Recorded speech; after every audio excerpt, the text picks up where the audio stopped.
term self-regulation? It has now been identified as the single most important capacity for learning and behavior. The single one.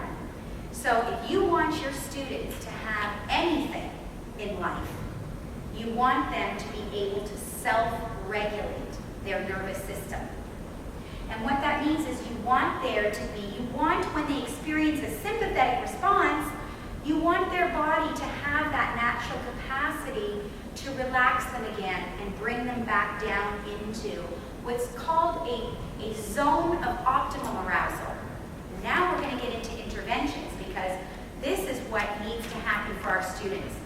And whether they're autistic, as you mentioned, I should say, whether they are students with autism, we really shouldn't call them autistic, excuse me. Whether it's a child with autism or bipolar or ADHD or any other label somebody's given them, the most important thing we need to be concerned about as educators is that they are functioning within a zone of optimum arousal. We don't want their sympathetic to have them way out of that zone, right? We don't want them in this fight or flight. They cannot learn. We also don't want them to be, right, asleep. Exactly. So there has to be this optimal place that students are in order to learn and to behave as expected. We get bumped out of the stream, guys.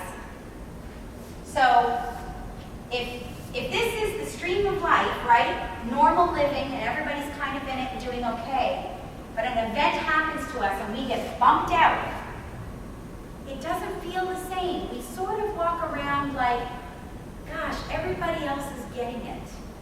How come I'm not? I remember when I used to. This gives me the chills when I think about it.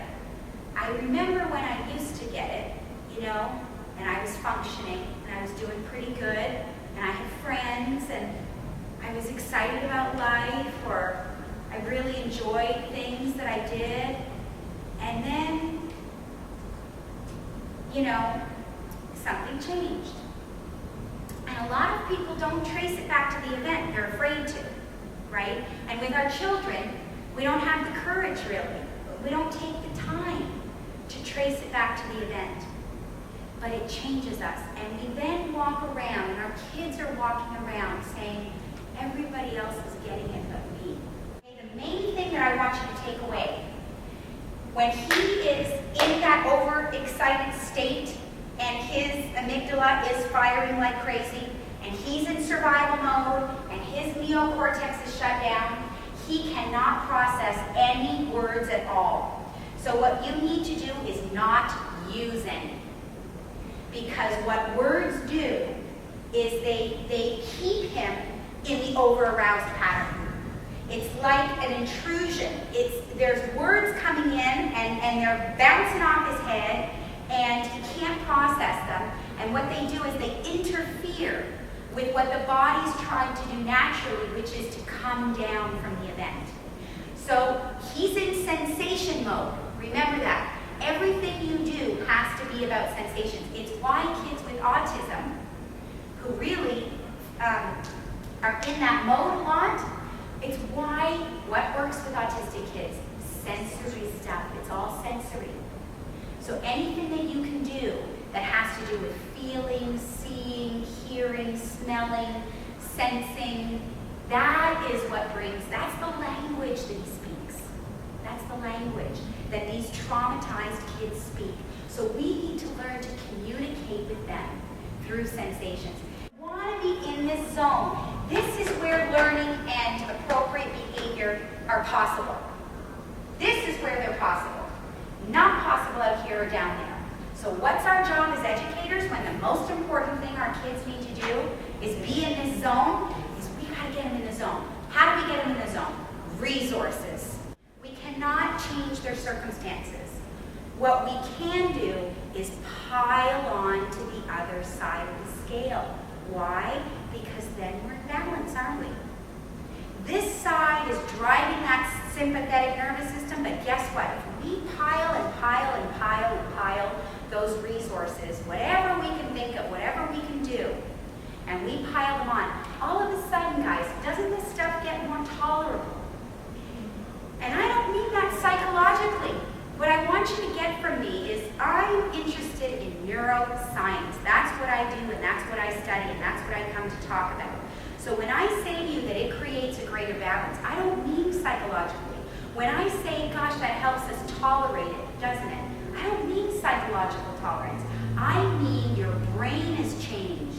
Your body is changed. One very important resource is sensory awareness. And what does this look like, right? Well, for a timeout, for instance, the way we're using timeout right now is appalling, but there actually is a really valuable use of timeout. I like to call it time away, because doesn't everybody here need some time away? So you're in a really arousing situation, and why should it be punitive that in that arousing situation you need some time away to let your nervous system calm back down?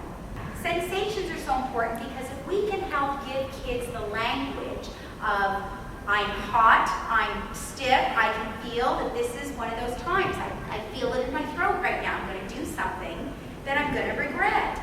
And if we can help them identify that and speak that language, then they know when it is exactly that they need to go and have that time away. When their attention is called to sensations, the body remembers. It connects the whole triune brain.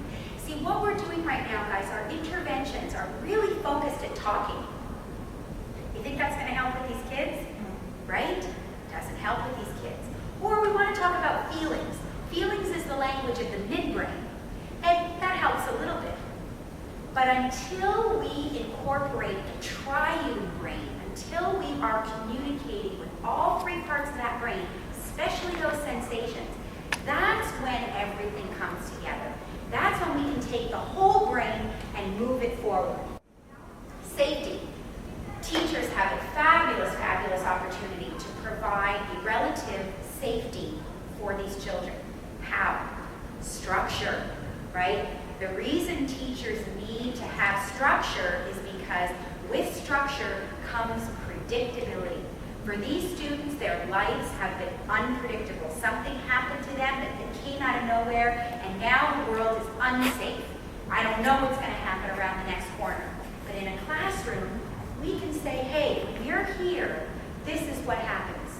And you can take to their desk a little schedule so they know this is going to happen, and at this time this is going to happen, and all of a sudden they see, this is going to happen today. I can handle that, right? So we're helping them see 2 and 3 steps ahead.